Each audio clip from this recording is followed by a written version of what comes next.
Ang lahat ng ginawa ko para lamang sa iyo. Bakit kailangang mangyari pa ang mga ganito?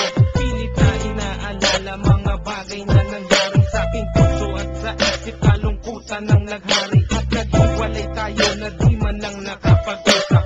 Hanggang sa huling sandali wala nang pangungusap na lumalabas sa labi mo na gusto kong malaman kung bakit nagkaganto at bakit mo ko iniwanan. Dahil ba sa sabi-sabi at mga bali-balita di mo na ako tinanong at tuluyan kang naniwala. Sinira mo ang tiwala at ako'y tinalikuran. Bakit kailangan kong masaktan sa iyong paglisan?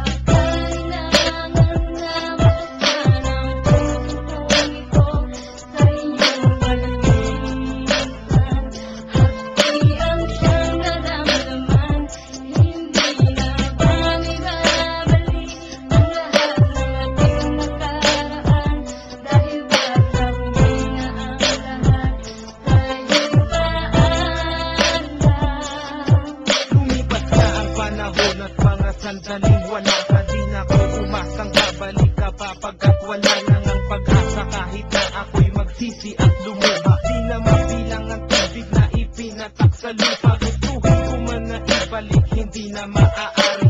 Pagkat sa puso mo, meron nang nagmamay-ari. At alam ko na kayong dalawa ay nagmamahalan. Tiniis ko ang sakit at di nakita pinigilan. Ilang beses kong niloko ang sarili kong ito na kaya kong mabuhay kahit na wala sa piling mo. Ngunit hindi pa rin sapat ang maging manhid na lang upang itago ang nadarama, tuluyang maibsan. Nadama ko na may kulang pa sa aking pagtayo.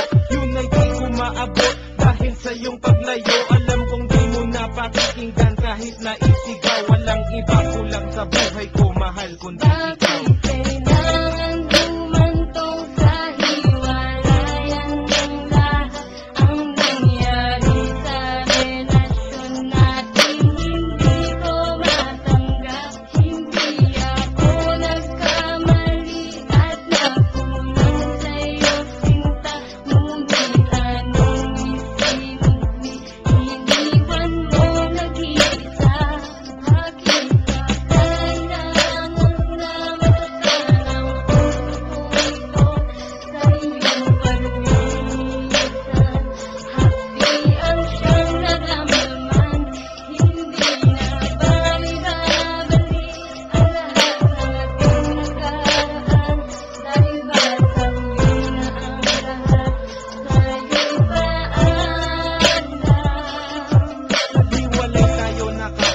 Samaan ng loob at di man lang ako nakaangat sa aking paglubog. Hanggang sa huling sandali di man lang nakapagpaalam. Tatagal na isabi, hindi ko man lang nabitawan na sana'y mag-iingat ka sa lahat ng sandali.